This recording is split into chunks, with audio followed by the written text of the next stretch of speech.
যে যেখান থেকে এই ভিডিওটি দেখছেন তাদের সবাইকে জানাচ্ছি আমার সালাম। আসসালামু আলাইকুম। বন্ধুরা, আজকে শুক্রবার, জুমার দিন। তো কিছুক্ষণ আগে নামাজ পড়ে আসলাম। তো আজানের প্রায় 1 ঘন্টা আগে আমি মসজিদে গিয়েছি। 1 ঘন্টা আগে যাওয়ার পরও দেখলাম যে পুরো মসজিদ ফুল হয়ে আছে, ভিতরে জায়গা নাই। তারপরেও দোতলাতে গিয়ে কোনো রকমের জায়গা ম্যানেজ করে নামাজটা আদায় করলাম।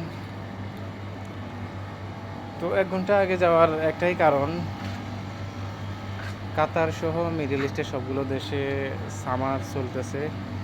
তো এই সামারে মিডল ইস্টের দেশগুলোতে সর্বনিম্ন তাপমাত্রা 40 ডিগ্রি থাকে এবং সর্বোচ্চ 50-55 এরকম হয়ে যায়।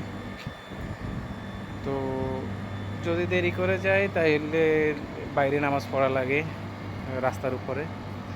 তো সেই জন্য রোদ থেকে বাঁচার জন্য একটু আগে যাওয়ার চেষ্টা, কিন্তু তারপরেও দেখা গেছে আজানের 1 ঘন্টা আগে যাওয়ার পরেও জায়গা পাওয়া যায় না মসজিদে। আর যারা আজানের পর যায় বা নামাজে দাঁড়ানোর সময় যায়, তারা তো মনে করে রোদের ভিতরে শুটকি হয়ে যায়। এই 55 ডিগ্রি তাপমাত্রার ভিতরে যদি বাইরে নামাজ পড়ি তাইলে কি অবস্থা হবে একবার বুঝে দেখেন। তো এই কারণে একটু আগে ভাগে যাওয়ার চেষ্টা। তো বাংলাদেশে যারা আছেন, যারা মিডল ইস্টের দেশগুলোতে আসার চেষ্টা করতেছেন বা আশা আছে যে মিডল ইস্টের দেশগুলোতে ঢুকবেন, তো এই জিনিসটা মাথায় রাখবেন, কারণ এখানে প্রচণ্ড গরম। 40 ডিগ্রি নর্মাল তাপমাত্রা থাকে এখানে সবসময়। রাতে যখন অন্ধকার থাকে তখনও প্রায় 38 ডিগ্রি, 35 ডিগ্রি তো থাকেই না, 38 ডিগ্রি 40 ডিগ্রি এরকমই থাকে।